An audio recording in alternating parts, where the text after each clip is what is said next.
Welcome to this predicted paper from onmaths. This paper represents the best guess for the upcoming exams. Please use this paper in addition to your other revision. You can complete a unique version of this paper by going to our onmaths site. Onmaths is full of free content to help you prepare for your exams, such as topic-based papers, demon questions, and mini mocks. If you like what we do, please consider subscribing. So with this question, we need to first of all count how many sides this polygon has. So it's going to be 1, 2, 3, 4, 5, 6, 7, 8, 9, 10. So it's 10 sides. And we just need to know that a 10-sided shape is a decagon. Now we are expected to know all of the names of shapes between 3 and 10 sides. So if you don't know them already, just sit down and learn them. Here we're given or asked for a cube root of a number. So what we need to do is we need to understand first of all what the cube root of 125 is. Well, I know that 5 to the power of 3, 5 cubed is 125, and that's something you need to know off by heart. Therefore, the cube root of 125 is like the opposite, it's the inverse. So the cube root is the inverse of cubing, so that's going to equal 5. So if the cube root of 125 is 5, what's the cube root of minus 125? Well, I know the cube root of 125 is 5 because 5 times 5 times 5 is 125. 5 times itself 3 times is 125. So what times itself 3 times is going to equal minus 125, where it's going to be minus 5 times minus 5, which will be positive 25, times minus 5 will be a negative minus 125. So our answer is going to be minus 5. This question's all about like terms. So what we can do is we can add this 10u with this 11u to make 21u. We can also add this 6v with this plus 4v to make 10v. We can also add this 10w to this minus 6w. So 10 take away 6 is 4w, so plus 4w. But we can't add a u term to a v term to a w term. So we have to just leave them be. So our answer is 21u plus 10v plus 4w. But we can multiply them, we just can't add or subtract them. If we write in how many sides each shape has, triangle has 3, quadrilateral 4, pentagon 5, hexagon 6, you'll notice the number of vertices is twice the amount of each of them. So if a shape has 15 sides, we just times that by 2 and it will have 30 vertices. Another way of thinking about 19 over 8 is just 19 divided by 8. And to do 19 divided by 8, we put 8 on the outside and we do the bus stop. And we've got 19 there. So 8 doesn't go into 1, so we're just going to move that 1 across. 8 goes into 19 twice, but there are remainders, so we'll need to put some zeros on the end here.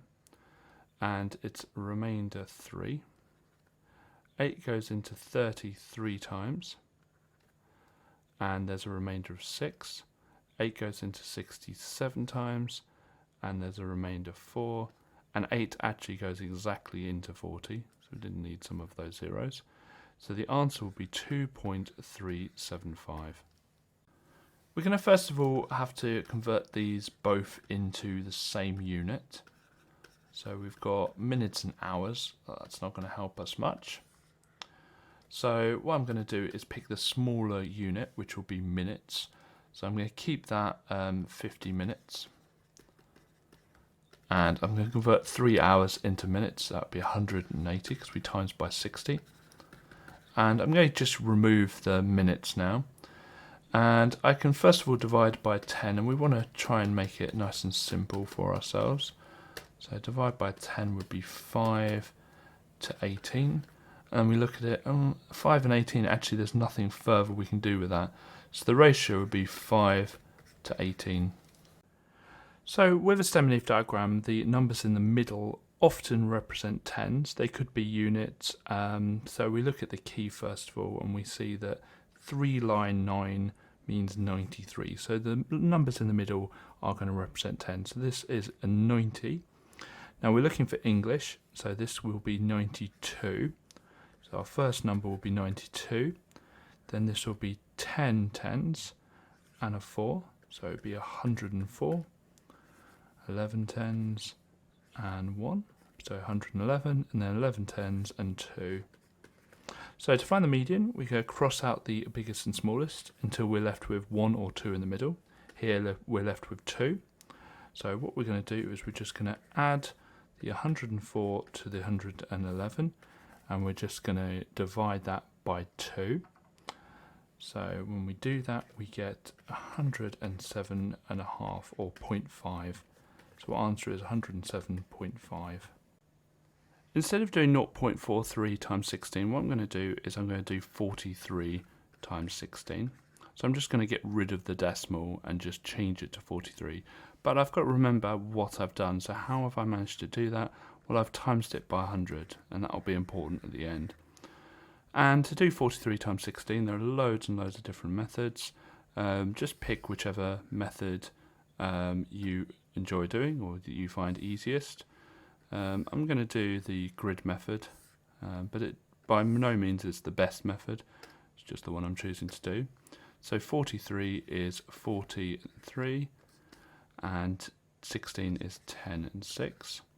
So 40 times 10 is 400, 40 times 6 is 240, 10 times 3 is 30, and 3 times 6 is 18. Then I'm just going to add them all together. So 400 plus 240 plus 30 plus 18. And when you add those all together, you get 688. Okay. Now, the problem is that obviously this is not going to equal 688. What we've done though is we've timesed it by 100. So to find the answer, all we need to do is divide this, undo that times by 100, so divide it by 100. When we divide that by 100, we get 6.88. So for this question, we just need to pick one of the coordinates. And I'm just going to pick this one here. And we just need to work out what the coordinates are. Well, it's going up in 2, so it's going to be 4 on this side. And this is kind of 4.5, so that's going to be 19 there. So we know it's 19 at the bottom and 4 at the side here. So we're going to have a look on our table for a 4 and a 19. We've got a 19 and 23 here. It's got to be a 4 and a 19, which is here. And it shows that the 4 is for paper 1 and the 19 is for paper 2. So our answer will just be paper 2. One thing we need to know about a parallelogram is that the lengths that are opposite are equal. So this length here is going to be 5 centimeters and the length at the bottom is going to be 10 centimeters. And to work out the perimeter, all we need to do is add up the length. So what I do is I pick a point and I go around the shape. So we're going to go around the shape. So we're going to do 10 plus 5 plus 10 plus 5, and then when I return to the point where I started, I then stop. And when you do that, you get the answer of 30. And it's a perimeter, it's a distance, so it's centimeters. Some people often forget and put centimeters squared. You only do that when you've got an area. So with a perimeter, it's a length, it's a distance, so it's just 30 centimeters. To find the surface area of the cuboid, I'm just going to label the faces and do them individually. So we've got A, which is 24 by 13. So we're going to do 24 times 13, which is 312. Next we're going to do B, which is this one at the top, and it's 24 across and 8 is the length. So 24 times 8, which is 192. And finally C on this side here, which is going to be 13 times 8, which is 104. Now notice that the faces all have the exact same face on the opposite side. So this one at the back is also A, this one at the side is also C, and the one at the bottom is also B. So what I'm going to do is add up all the areas of the squares and double it. So to work out the surface area, we're going to do 2 times and then 312 plus 192 plus 104, and that will give me 1,216 centimeters cubed squared, because it's an area. So we've got to first of all work out how many parts there are altogether. So oil has 21 parts, vinegar has 5, so altogether there's 21 plus 5, which is 26 parts. Now, how many of those parts are vinegar? Well, vinegar is the second one, so it's going to be this 5. So vinegar has 5 out of the 26 parts, or a fraction would be 5 over 26. So to find the gradient, we need the formula or the equation in the form y equals mx plus c, and the m there will give us what the gradient is. So we're just going to be rearranging this equation. And so I'll get my lines in. So the first thing I'm going to do is get rid of the x's from the left hand side, and we can do that by adding 6x both sides. So we've got 6y equals, and I'm going to put the 6x first just to match the y equals mx plus c. Right, the next thing I'm going to do is get rid of this 6 because we just want a y there. So we're going to divide by 6 both sides. So we've got y equals 1x plus 36. Now we shouldn't really write 1, but because we're looking for m, we're looking for the number before x, I've kind of left it in there to show that the gradient will be 1. So in this question we are told that the centre of enlargement is at 6, 4. So let's just put across there. And what I'm going to do is just draw ray lines from the centre of enlargement, and we're just going to go through each of the corners of our shape A. And we're going to just check whether it goes through the corner of shape B, which it does on this one. Let's just keep going. Yeah, it does on this one.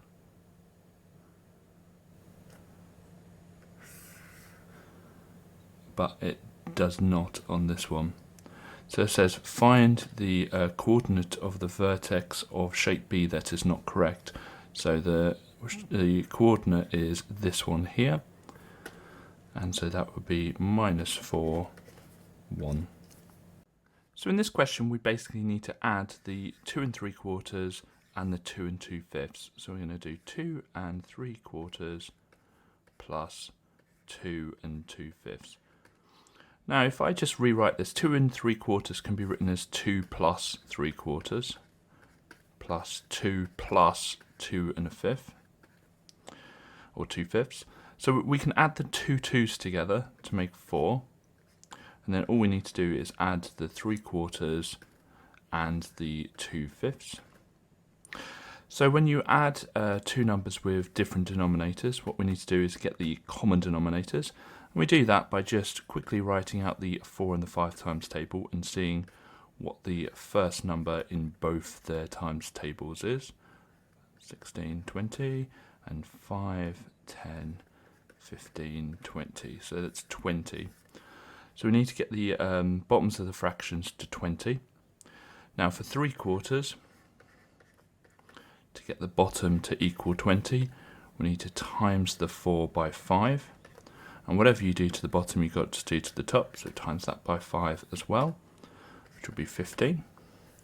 And for 2/5, we'll get that bottom to 20, so we times that by 4, and so we've got times the top by 4 as well to make it 8. So it's going to be 15 over 20 plus 8 over 20. So we need to add the numerators. So it'd be 15 plus 8, which is going to be 23 over 20. Now that is a top-heavy fraction, so we can rewrite that as 1 and 3/20. And we can add the 4 and the 1 together to make 5 and 3/20. So the answer is 5 and 3/20. To find out what the value of x is, we first of all have to find out what the value of y is. And we can notice that we've got two sets of parallel lines here and here, and a line going through them. And we kind of got these f angles, which we have to call corresponding angles.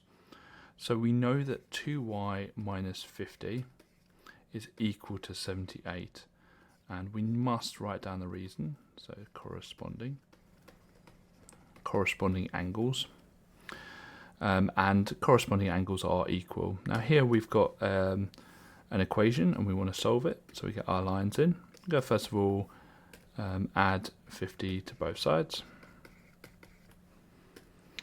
So we've got 2y equals 78 plus 50, which would be 128. And then we're going to halve both sides, or divide by 2.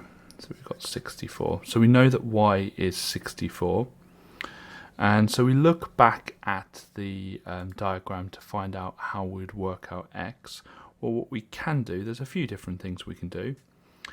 We could work out the fact that these two here are vertically opposite. That would be absolutely fine.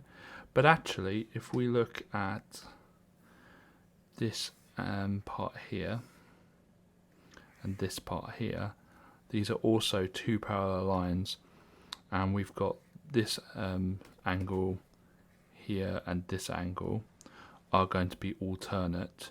So I can write that down here. So angle ECB is equal to 78 degrees. So this will be 78 degrees. And the reason for that is alternate angles.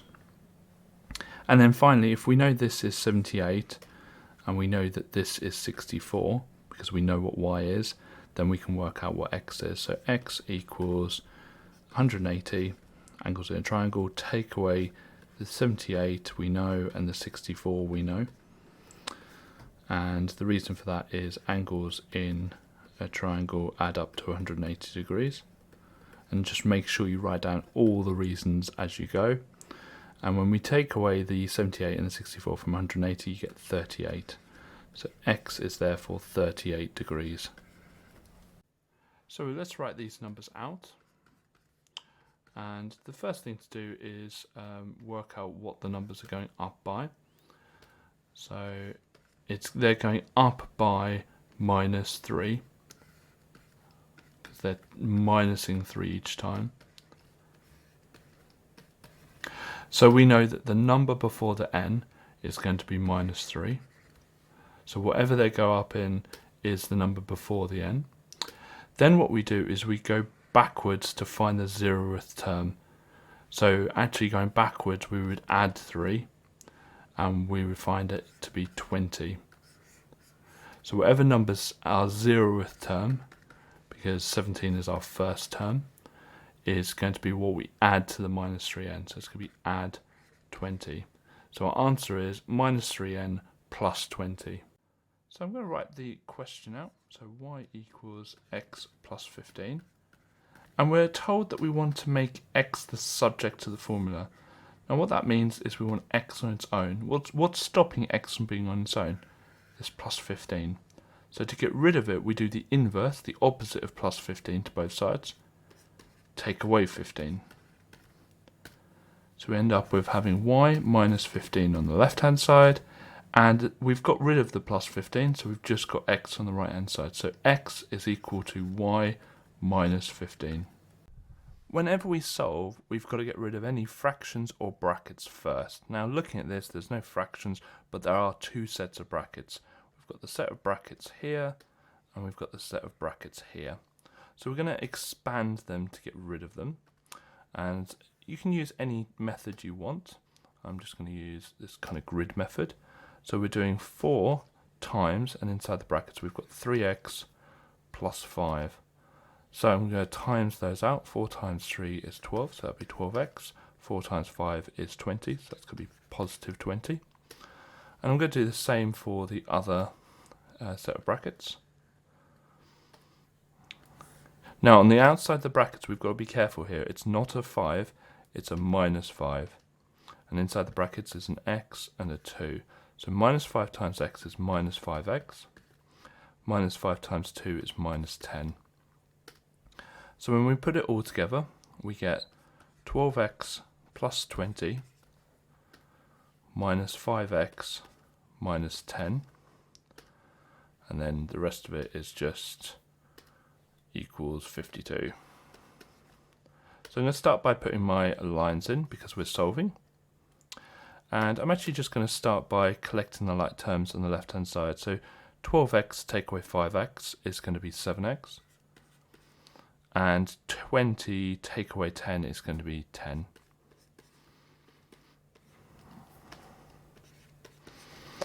Okay, now we need to get rid of the plus 10. So we're going to take away 10 both sides. So we've got 7x equals 42. And then we need to get rid of the times 7. So we're going to divide 7 both sides. So x equals 6. So we need to first of all work out what the length of the side of the square is. And to do that, what we do is we get the 44 v to the power 4 w to the power 5, and we just divide it by 4.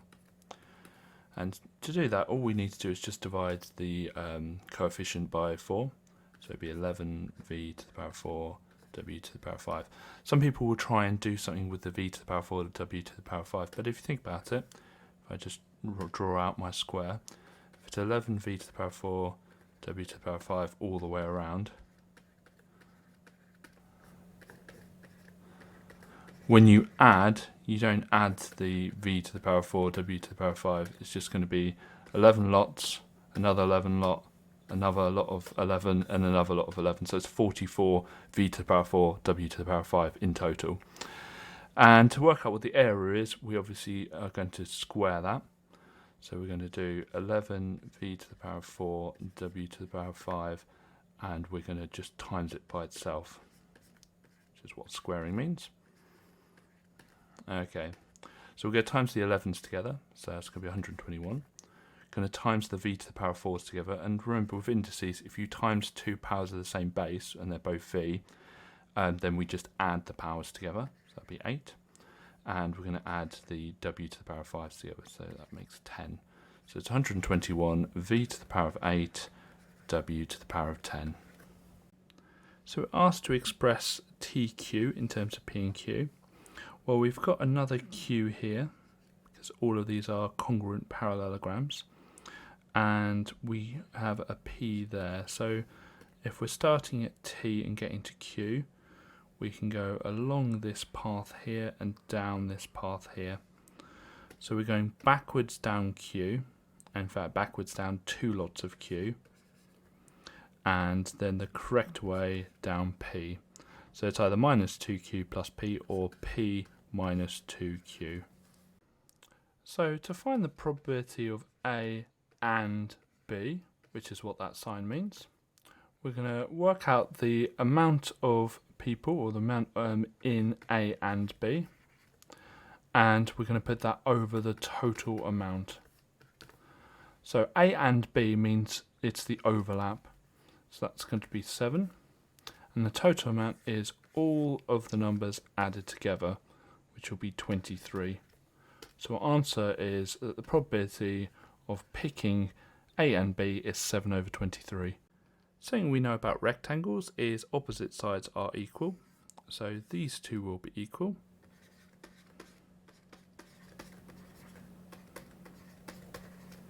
And these two will be equal. And you notice now that we've got simultaneous equations. So what I'm going to do is get the coefficient of the y the same. And I'm going to do that by multiplying everything in the second equation by 3. So we get 6x plus 9y equals 123. And I'm just going to write in the first equation underneath, because with simultaneous equations we work downwards.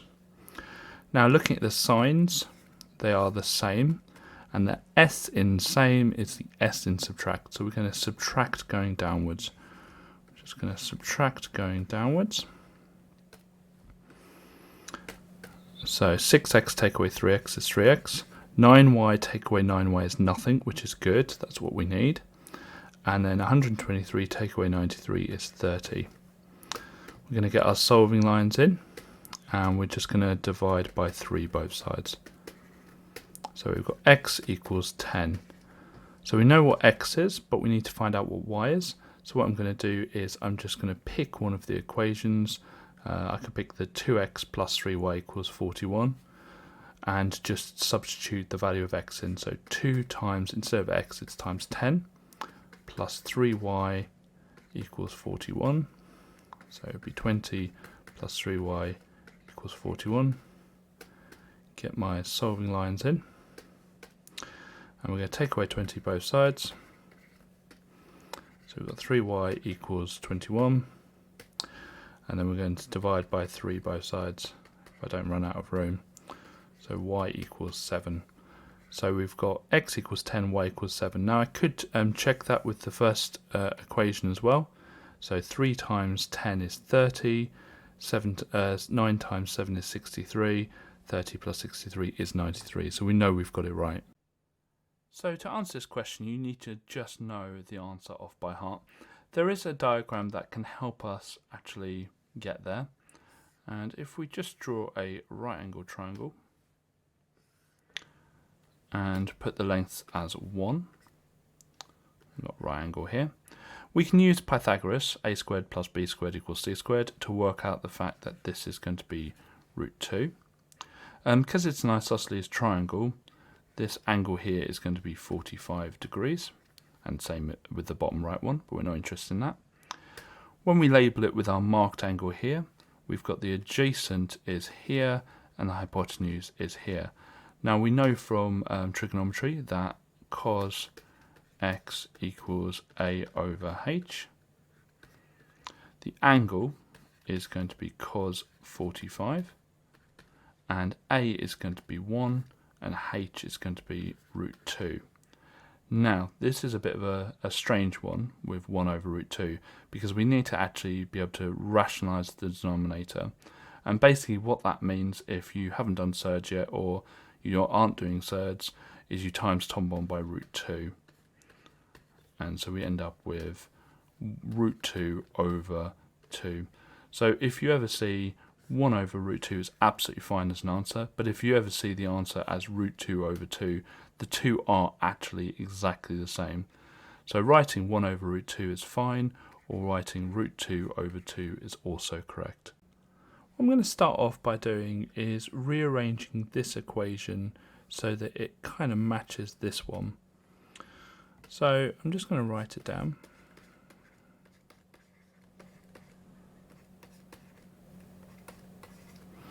And we want the n to be minus 2. So what I'm going to do is I'm just going to put my rearranging lines in, and we're just going to add 10 to both sides.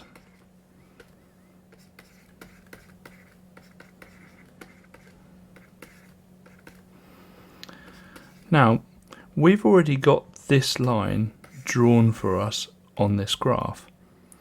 And so all we need to do is draw this line. So we've got y equals 10x squared plus 8x minus 2 drawn for us. We just need to draw this line, which is y equals 10, and see where they cross over to find the solutions. So y equals 10 will be all the way up at the top. Let's just make sure I get it nice. There we are. I need to move that up a little bit. There we are. And let's read off the values that that gives us. So it comes down here, and it comes down here. So the values it comes down to are minus 1.6 and 0.8. And those are our solutions. You can complete a unique version of this paper by going to our onmaths site. onmaths is full of free content to help you prepare for your exams, such as topic-based papers, demon questions and mini mocks. If you like what we do, please consider subscribing.